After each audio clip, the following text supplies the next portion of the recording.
Bienvenue sur le Playground pour un nouveau podcast. Enfile ton short et tes sneakers, on est parti.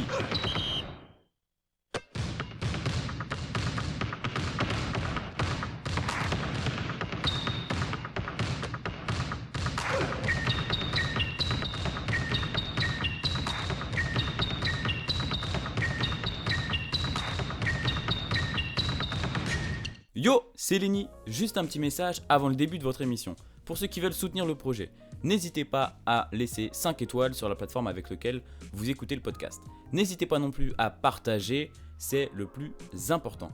Et enfin, pour les plus motivés, venez faire un petit don sur ma page Ko-fi, vous aurez tout expliqué sur le site, c'est dans la description. Merci beaucoup, vous me régalez, il ne me reste plus qu'à vous souhaiter une bonne écoute. Ciao! Bonjour à tous, nouvelle journée, nouvelle preview. Aujourd'hui, on s'occupe des Chicago Bulls et des Denver Nuggets. On continue de grimper tout doucement vers le top 1. Les équipes qui sont allées en playoff avec l'avantage du terrain ou pas, qui ont passé un tour ou pas. Aujourd'hui, peut-être qu'on n'a pas passé de tour, mais en tout cas, on continue de grimper. La saison NBA 2022-2023 arrive à grands pas. Vous savez comment ça fonctionne, donc je ne m'étale pas plus. On est parti dans la conférence Est, direction Chicago, c'est parti.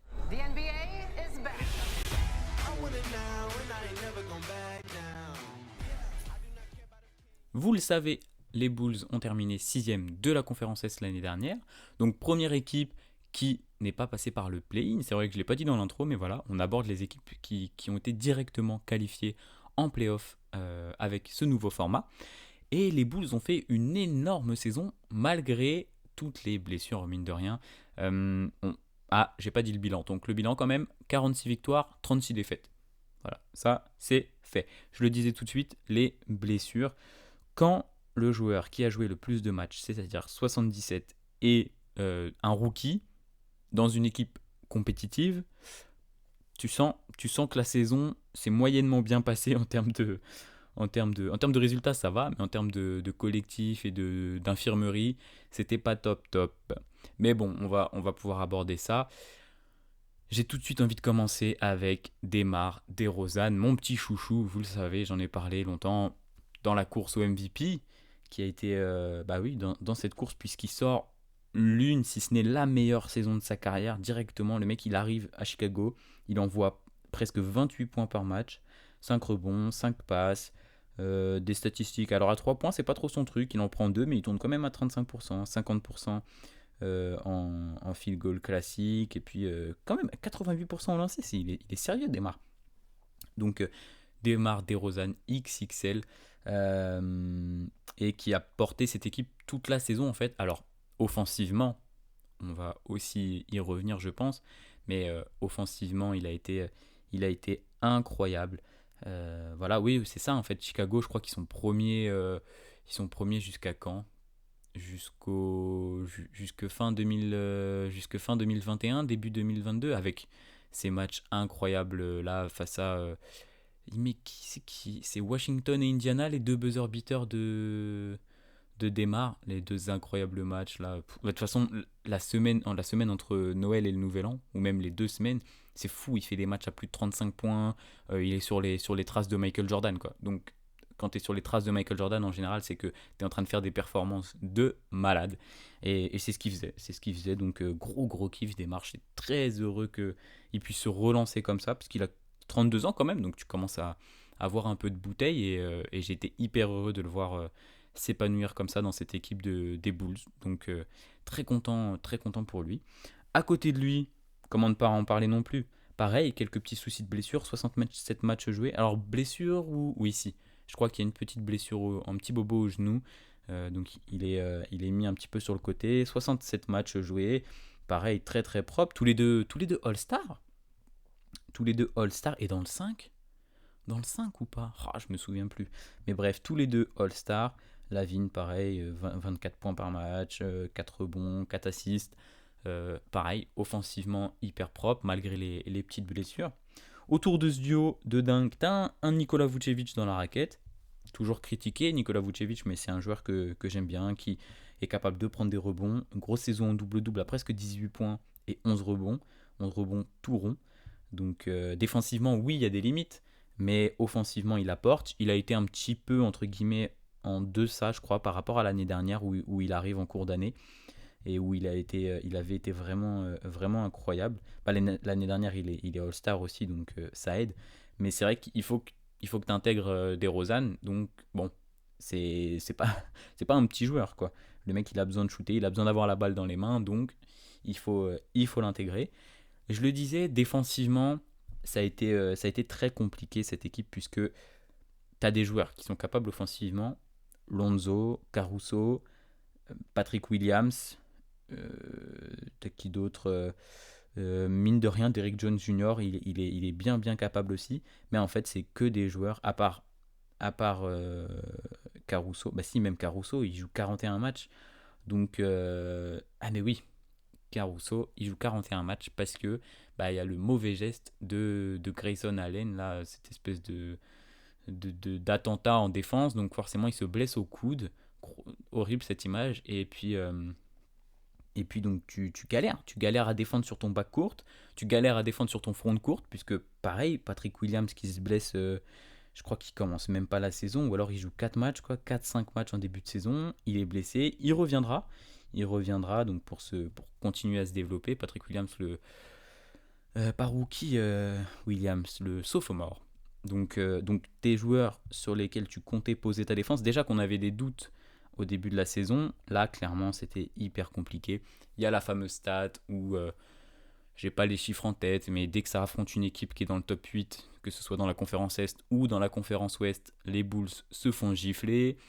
Donc c'était compliqué, assez compliqué. En même temps, une super saison et en même temps, tu sens que tu tires la langue. C'est sur la fin de régulière où c'est très dur, où on se demande si les Raptors, bah les Raptors passent devant d'ailleurs, les Raptors passent 5e. Si tu te demandes si les Nets qui sont derrière, les Cavs qui sont aussi derrière, vont pas passer, tu vas te retrouver au play-in, fin de saison calamiteuse.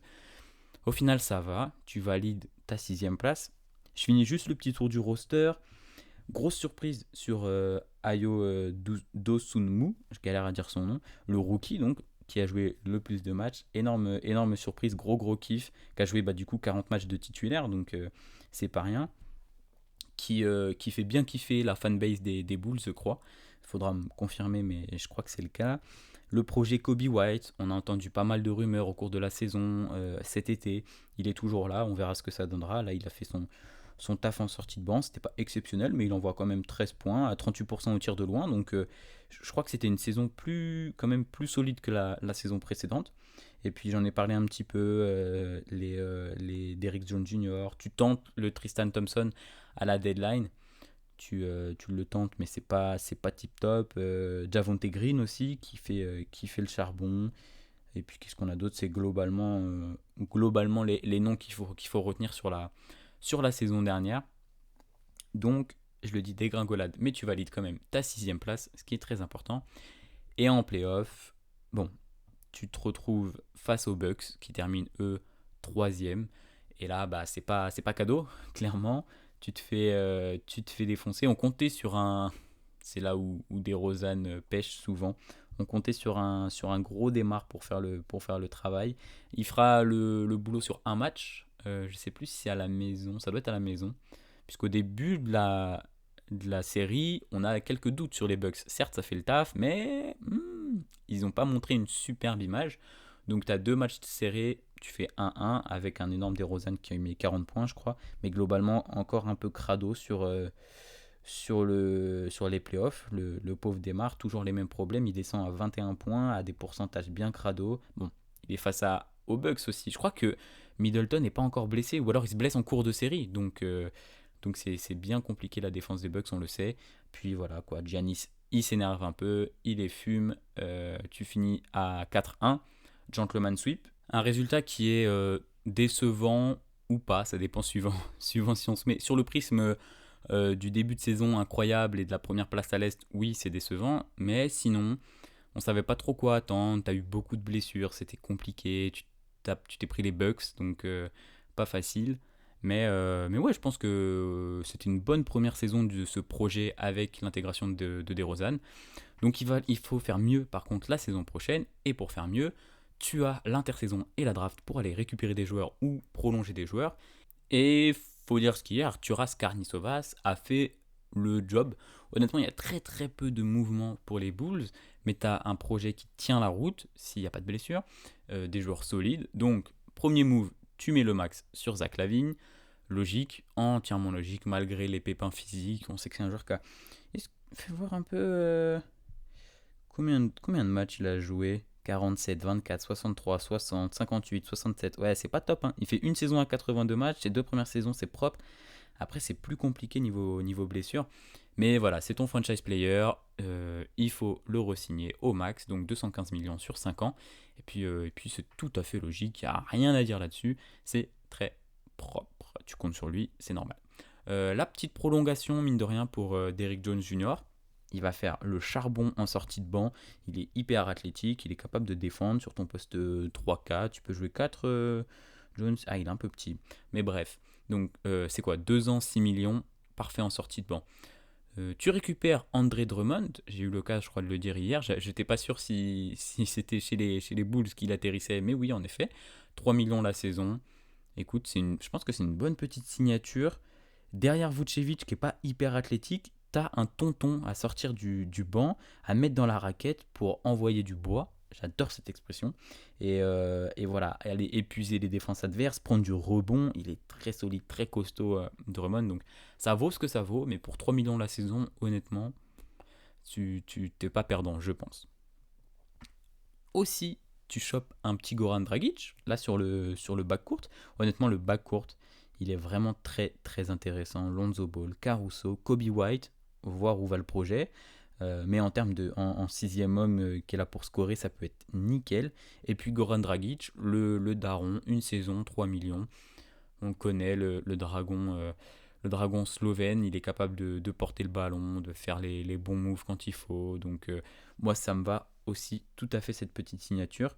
Côté perte, tu perds Troy Brown Jr., t'as coupé Tristan Thompson. J'ai parlé du projet Tristan Thompson. Tu l'as remplacé par Drummond finalement. Plus jeune, plus athlétique encore. Donc bon, moins d'expérience, mais on verra ce que ça donnera. Et puis, t'as qui d'autre comme perte? T'as pas trop de pertes en vrai, hein. Tu gardes le même effectif et tu veux continuer à être bon, à performer sur la saison qui arrive. Donc, on va se projeter tranquillement sur la saison 2022-2023, puisqu'on est aussi là pour ça. Donc, je l'ai dit, peu de mouvements, mais beaucoup de continuité. Cette équipe, elle peut être sérieuse en attaque et en défense. Franchement, elle peut être top 10 dans les deux catégories. Alors, je mets tout de suite un warning. On va commencer par là. Pas de Lonzo Ball pour le début de saison, blessé au genou, a priori même pour plusieurs mois, si j'ai bien compris. Donc déjà plusieurs semaines, je crois que c'est sûr, mais même plusieurs mois, ça va commencer à faire beaucoup. C'est un joueur qui est important puisque on a vu l'année dernière, il est capable de développer, il a un vrai tir à 3 points maintenant, donc il est capable de space le jeu. Et honnêtement, quand tu as une équipe avec, bon, DeRozan, c'est pas trop son truc, mais mid-range, il est largement capable. Lavine, il tire à 3 points. Ball, il tire à 3 points. Caruso, ça peut y aller. Kobe White, on l'a dit. Vucevic, honnêtement, très très propre. Patrick Williams, ça tire un peu à 3 points si je dis pas de conneries, hein. 51% sur, bon, à peine deux tentatives et puis il a fait 17 matchs. Mais sur sa saison rookie, c'est 39% sur 2 tentatives. T'es capable de space et Lonzo était hyper important là-dessus, mais aussi sur le côté défense où on le sait, c'est vraiment un mec qui est capable de lockdown poste 1, poste 2, puisque il fait quoi 6-6 6-6, ça fait quelle taille ça en mètres et centimètres? Il est pas très très grand, Lonzo. Ah bah si, il est 1,98. Si, il est grand. Bah oui, les frères Ball, ils sont assez grands en fait. Donc 1,98, tu es capable de lockdown poste 1, poste 2, même certains postes 3 à l'heure actuelle. Donc hyper important et tu vas pas l'avoir. Alors, t'as des gars qui sont là pour le remplacer. Caruso, je l'ai dit, hyper bien Caruso. Eyo Dosunmu, toujours un peu de mal avec son nom, désolé, qui est un poste 1-2, voilà, un guard. Dragic, Kobe White. Ça, je l'ai dit, t'as un beau back court, mais quand tu perds un joueur comme ça, qui a signé un beau petit contrat, en plus, ça fait chier. Ça fait chier s'il peut vraiment, vraiment pas jouer. Et puis, même si t'as de l'effectif, tu perds un peu en... Et puis même si tu as des joueurs pour le remplacer, bah, il suffit qu'il y ait un autre pet et puis tu es rapidement dans la mouise. Donc Billy Donovan, il va pouvoir s'adapter. C'est pas un coach que je tiens trop dans mon cœur, Donovan, mais franchement l'année dernière ça n'a pas été cata. Donc voir comment il s'adaptera à ce début de saison sans Lonzo Ball. On va voir que ce soit pas trop préjudiciable en défense. Et en attaque, honnêtement, voilà, t'attaques avec Lavine, t'attaques avec Vucevic et DeRozan.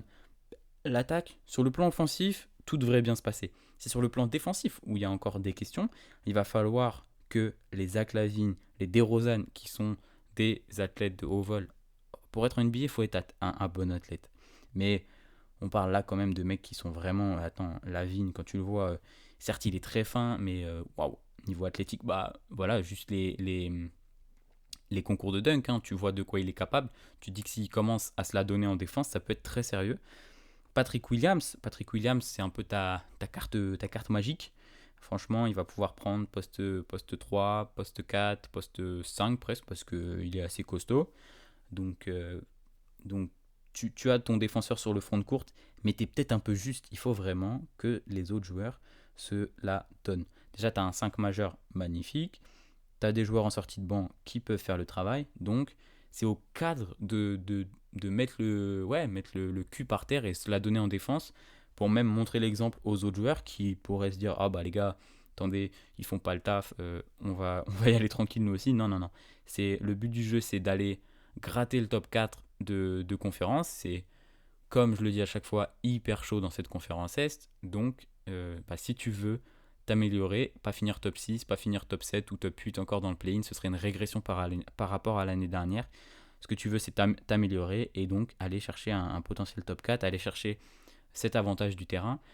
Euh, donc ça passera forcément par là. Parce que sur le plan offensif, je le dis, j'ai aucune peur. Aucune peur. Tu as largement de quoi rivaliser avec les meilleures équipes.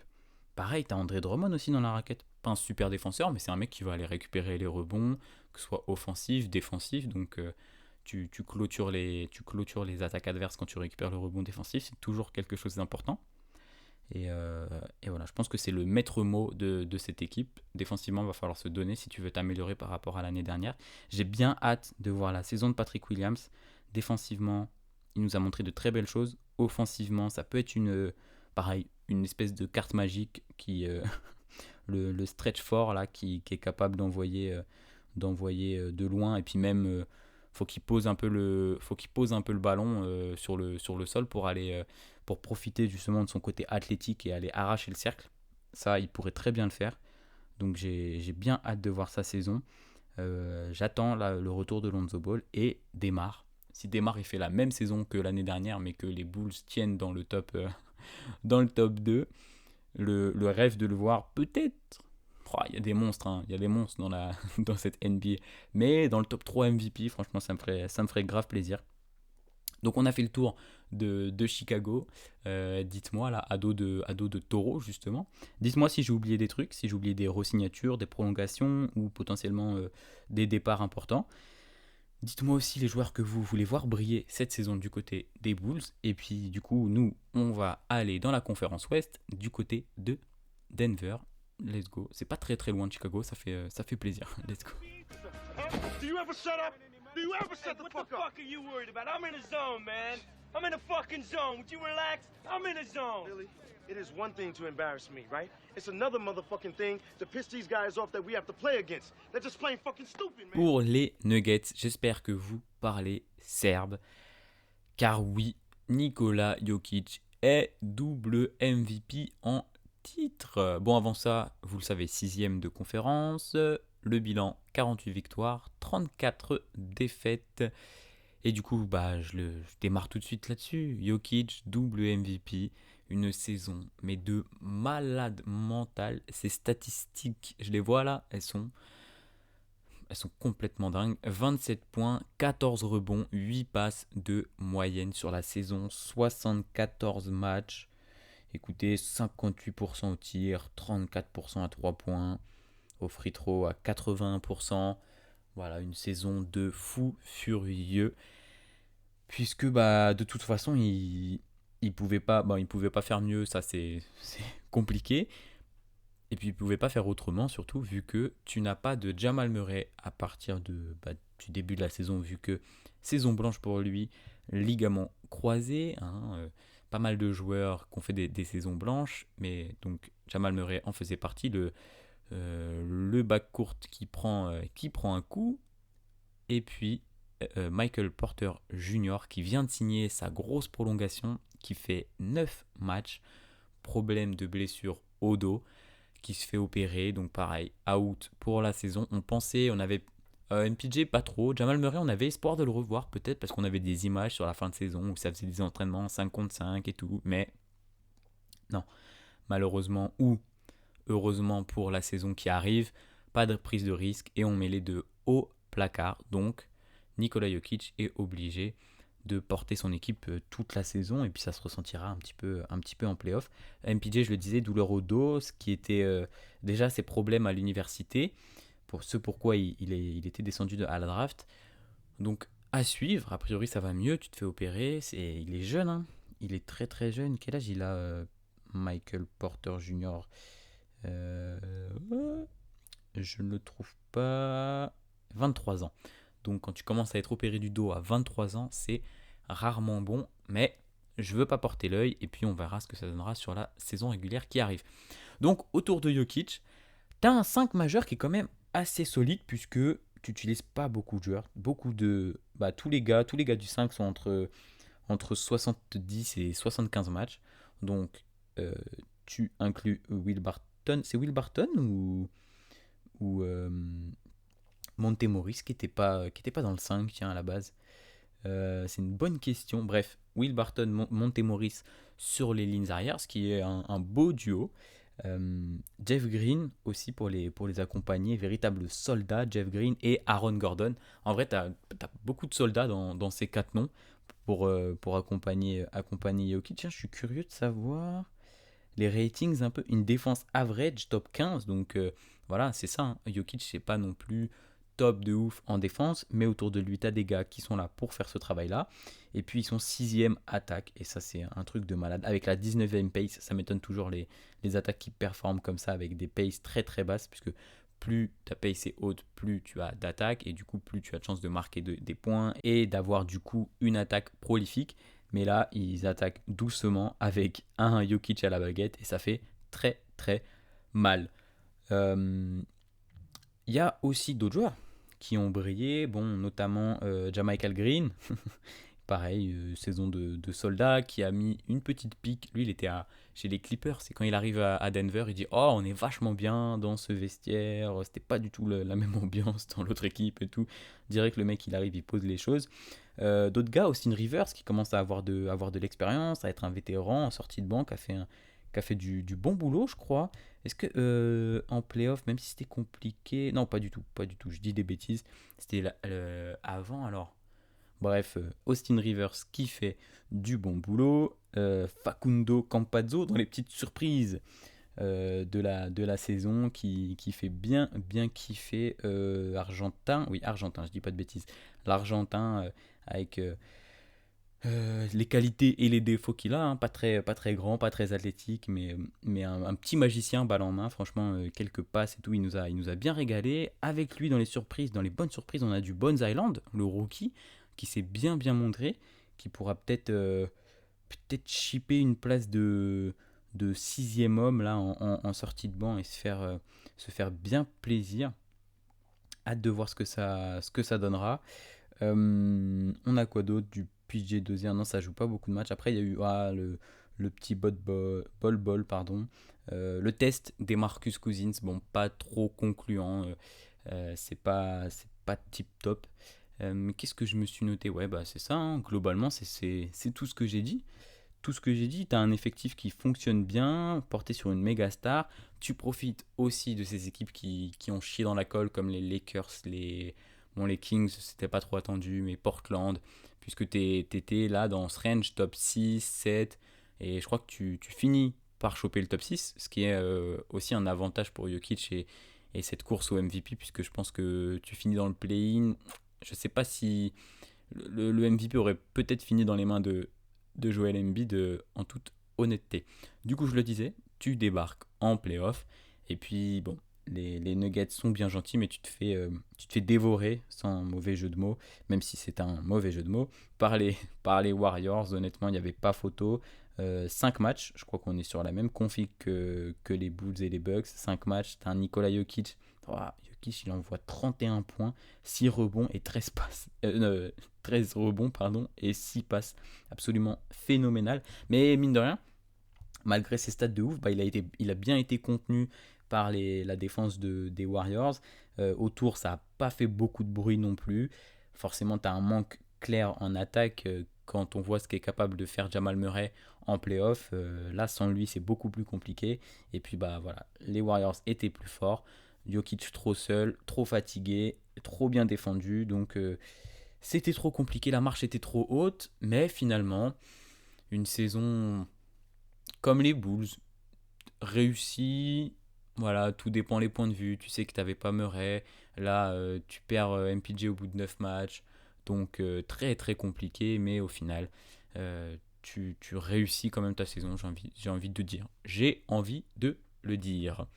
Donc, eh ben, ça fait un peu comme les Bulls finalement. Il y a quelques changements à l'intersaison et à la draft, mais tu vas garder ce noyau, ce trio, même quatuor, avec, si on inclut Aaron Gordon, qui fait que tu es allé en finale de conférence dans la bulle et en demi-finale face aux Suns en 2021. Tu gardes ce noyau-là et puis tu fais des petits ajustements. À la draft, tu chopes Christian Brown au pick 21.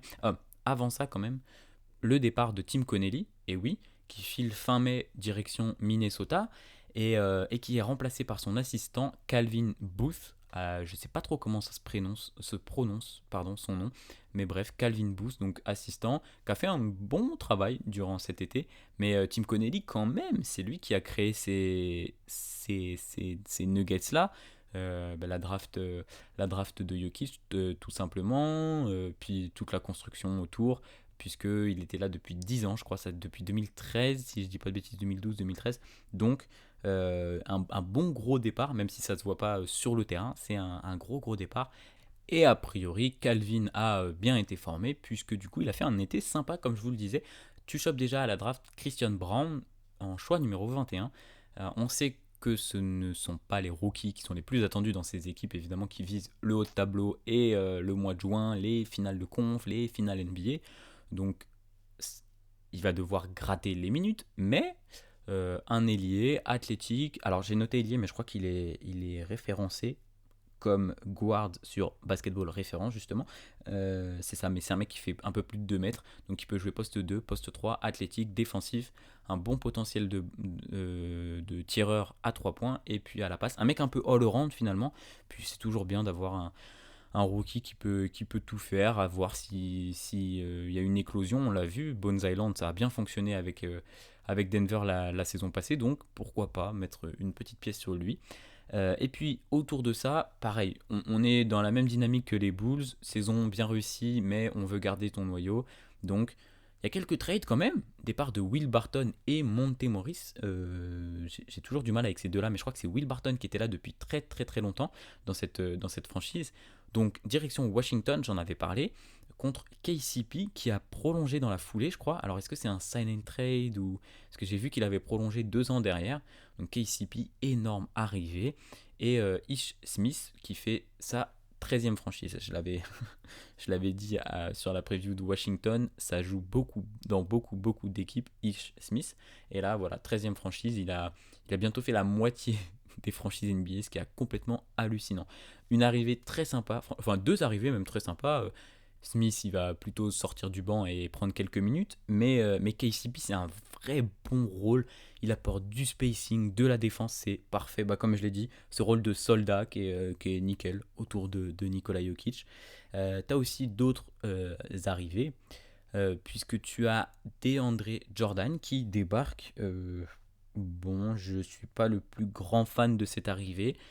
Est-ce que Mike Malone va réussir à faire quelque chose? Mike Malone, j'en ai pas parlé sur la saison précédente, mais pareil, énorme, hein. En termes de coaching, il montre des trucs très très forts. Il est très très bon, ce petit Malone. Mais du coup, je suis pas très fan de cette arrivée. Ça fait un petit peu penser au cas DeMarcus Cousins dans un autre registre, mais t'as un mec qui commence à être assez âgé, qui est vraiment dans du rim run, qui est un peu cramé honnêtement, donc à voir ce que ça donnera. T'as l'arrivée de Bruce Brown, énorme, qui signe, je crois, en agent libre. Ça, c'est une très très belle arrivée, surtout avec les playoffs qu'il a montré du côté des Nets. On en rigolait hier en disant que c'était le meilleur joueur des Nets sur les playoffs, mais c'est presque vrai. Donc, pareil, un mec qui est dans la défense, un soldat, encore un soldat qui débarque autour de Doncic, j'allais dire, oula, non, de Jokic.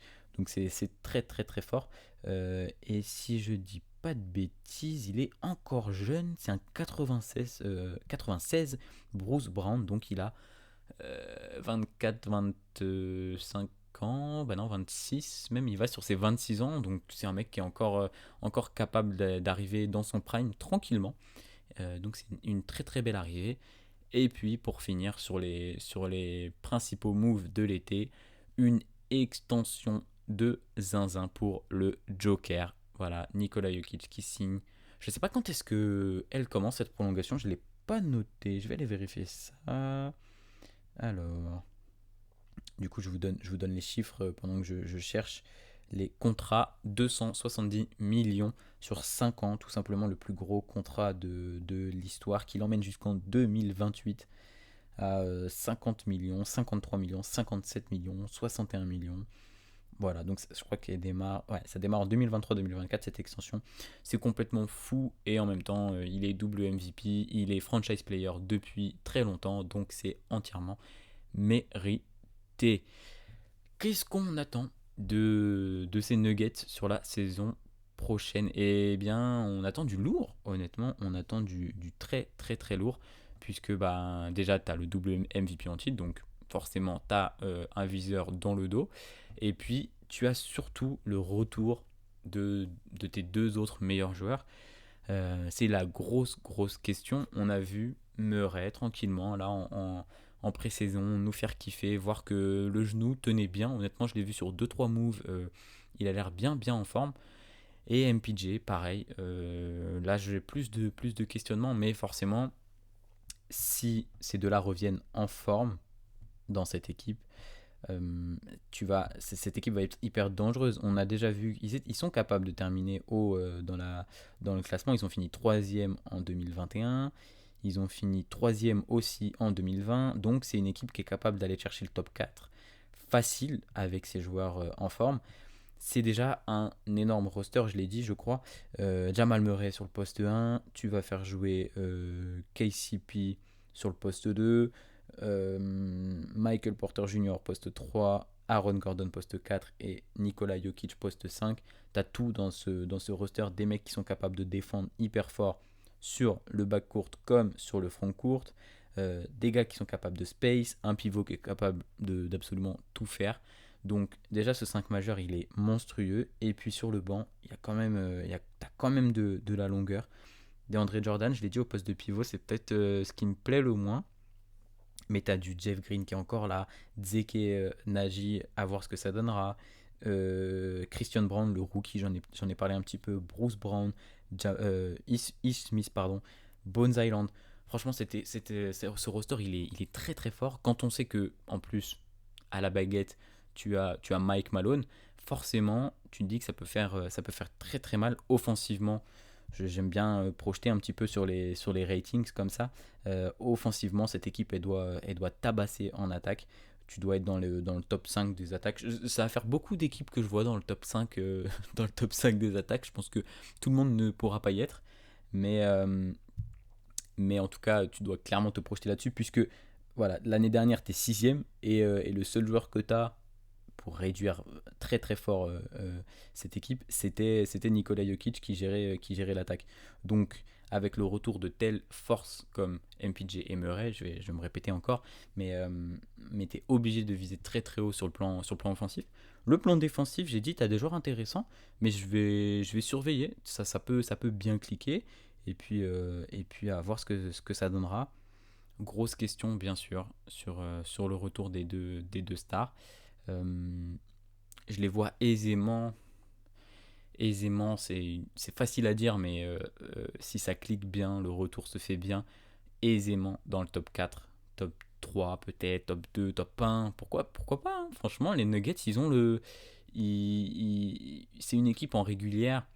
On l'a vu aussi en playoff, ils ont été capables de quelques runs, mais dans la bulle. Bon, j'ai pas envie de dire que ça compte pas, mais surtout qu'ils sont revenus 2 fois de 3-1 lead, si je dis pas de conneries. Donc ils ont été gigantesques, mais c'est dans la bulle, c'est autre chose.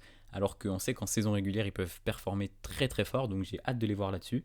Hâte de voir si Jokic, tu peux aller chercher un troisième MVP, pourquoi pas. S'il continue de faire ces stats-là, ce qui semble bon, hein, il va passer là, il va rétrograder un petit peu sur les stats, puisque tu as le retour de ces deux compères, comme je l'ai dit. Mais si par contre tu termines premier de NBA ou deuxième ou premier à l'Ouest, attention, ça va être aussi un candidat à son propre trône, donc j'ai hâte aussi de le suivre sur cette saison. Je pense que j'ai fait le tour. Comme d'habitude, n'hésitez pas à me dire si j'ai oublié des choses, si j'ai oublié des signatures ou des joueurs à suivre. KCP aussi, KCP que j'aime beaucoup, passé par les Lakers. Euh, Peut-être derrière. Seul point négatif, on va dire que c'est derrière Nikola Jokic, sur le poste de pivot. T'as pas grand monde. Mais l'année dernière non plus, tu vas me dire, et puis ça fonctionnait bien, même si tu termines 6ème, ça fonctionnait bien. Donc voilà, si je dois chercher un petit peu les poux à cette équipe. Sinon, voilà, je l'ai dit, n'hésitez pas à me dire si j'ai fait des erreurs, si j'ai oublié des choses. N'hésitez pas non plus à partager le podcast, comme d'habitude, je le dis tout le temps, mais c'est ce qui fait vivre le projet. Donc partagez autour de vous aux fans de basket ou même aux moins fans de basket pour faire découvrir peut-être ma voix suave. Bref, j'arrête de dire des bêtises. Je vous dis à demain pour les places numéro 5.